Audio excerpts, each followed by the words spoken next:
नमस्कार दोस्तों, आज हम लोग अज्ञे की काव्य भाषा के ऊपर चर्चा करेंगे। समझेंगे कि उनकी कविता में उनकी भाषा कैसी थी, उन्होंने कैसे अपनी भाषा का प्रयोग किया है, बिंब, छंद, अलंकार, रस योजना उनके काव्य में है या नहीं है, उन्होंने कैसी अभिव्यक्ति की है भाषा के अनुकूल, वो सब हम आज इस वीडियो में चर्चा करने वाले हैं। तो वीडियो के अंत तक बने रहिएगा। चलिए समय को बर्बाद ना करते हुए हम लोग वीडियो को शुरू करते हैं। अज्ञे उन गिने चुने साहित्यकारों में से हैं जो भाषा को जीवन में सबसे अधिक महत्वपूर्ण मानते हैं। उनकी दृष्टि में भाषा भावों की अभिव्यक्ति का माध्यम न होकर अपनी स्वतंत्र रचनात्मकता रखती है। उनके अनुसार काव्य शब्द है। अर्थात हमें इससे क्या समझ आता है? अज्ञे उन गिने चुने साहित्यकारों में से है, मतलब बहुत ही कम साहित्यकार हैं जो भाषा को जीवन का सबसे महत्वपूर्ण हिस्सा मानते हैं, सबसे अधिक महत्वपूर्ण। उन जो साहित्यकार हैं उन सब की दृष्टि में जो भाषा है वो भावों की अभिव्यक्ति ही नहीं है, वो बल्कि स्वतंत्र रूप से रचना कर सकती है। भाषा को स्वतंत्रता प्रदान है। आगे देखते हैं।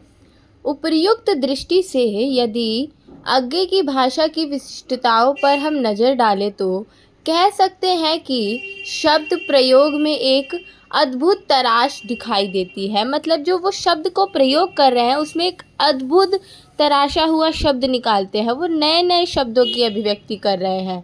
अनावश्यक शब्दों का प्रयोग नहीं करते हैं। वो बहुत ही ना के बराबर ही उनके जो कविताएं हैं, जो उनकी रचनाएं हैं, उसमें अनावश्यक प्रकार के शब्द दिखेंगे, क्योंकि वो शब्दों को बहुत ही नाप तौल के, बहुत ही तराश के अपने काव्य में उतारते हैं। यहाँ पे हम एक एग्जाम्पल देखते हैं। आ गए प्रियंवद, केश कंबली, गुफा गे, राजा ने आसन दिया। मतलब यहाँ हम देख सकते हैं कि उन्होंने किसी भी फालतू शब्द का प्रयोग नहीं किया है। यहाँ जितना ज़रूरत है उतना ही अपने काव्य में उन्होंने शब्दों को प्रयोग किया है। चलिए आगे देखते हैं। तत्सम एवं तद्भव शब्दों का कौशलपूर्ण संगुणफम अज्ञे की काव्य में दिखता है। उनके काव्य की ये बहुत बड़ी विशिष्टता है।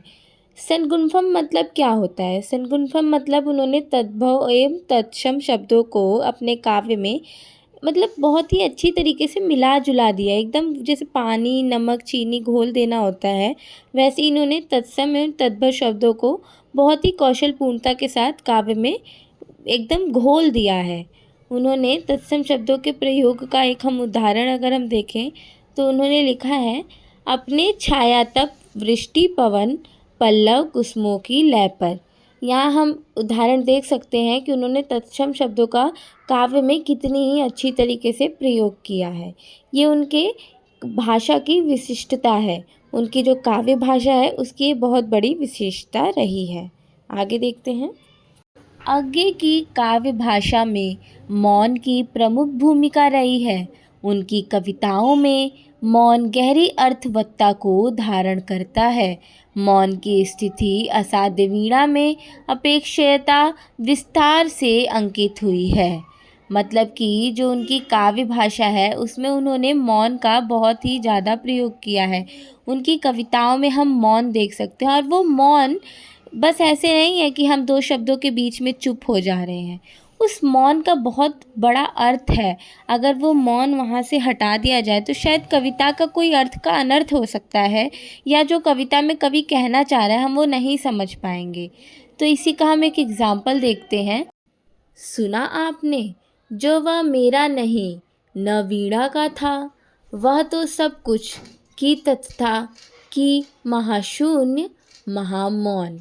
यहाँ पर हम महामौन शब्द देख सकते हैं। इसका बहुत ही बड़ा अर्थ है।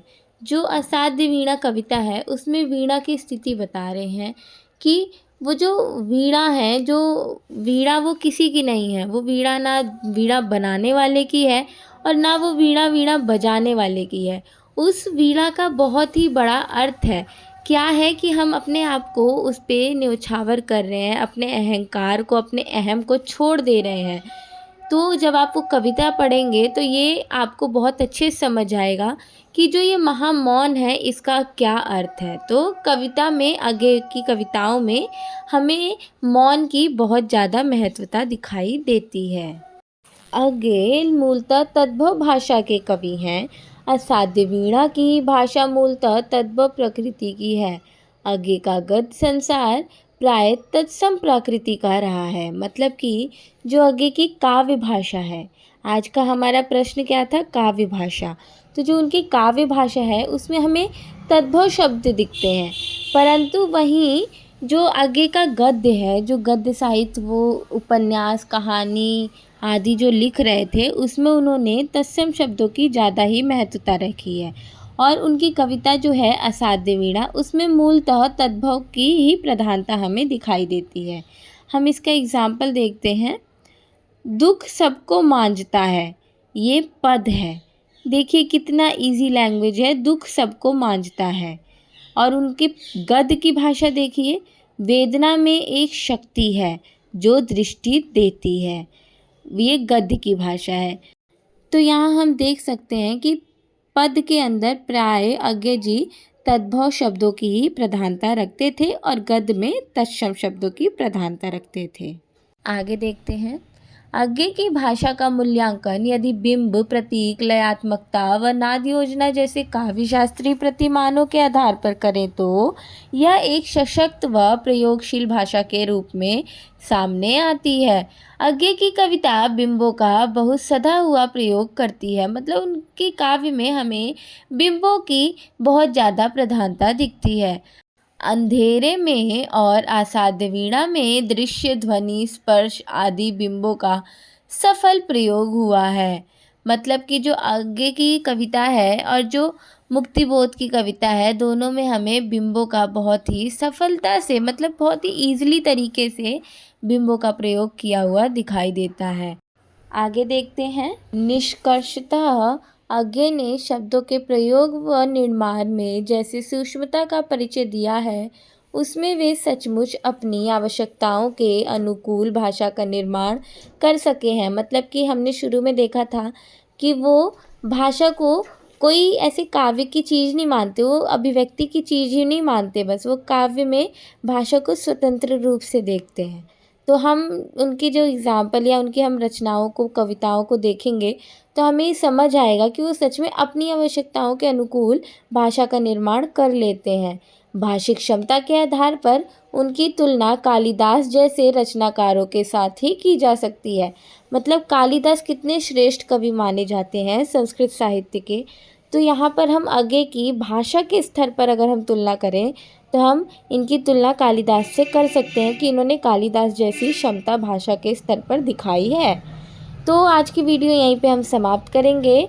आशा करती हूँ आपको समझ आया होगा। हमने आगे की काव्य भाषा पर बहुत चर्चा की आज, और उनकी भाषा को समझा कि काव्य में वो कैसी भाषाओं का प्रयोग करते थे, किस तरीके से भाषा को अपने अनुकूल ढाल लेते थे। आशा करती हूँ आपको वीडियो पसंद आई होगी। वीडियो पसंद आई हो तो लाइक कर दीजिएगा, चैनल को सब्सक्राइब कर दीजिएगा। मिलते हैं अगले वीडियो के साथ। अगर कोई डाउट हो तो आप कमेंट बॉक्स में कमेंट कर सकते हैं, और कोई नए विषय पे अगर आपको वीडियो चाहिए तो आप वो विषय कमेंट में बता सकते हैं। आज के लिए धन्यवाद।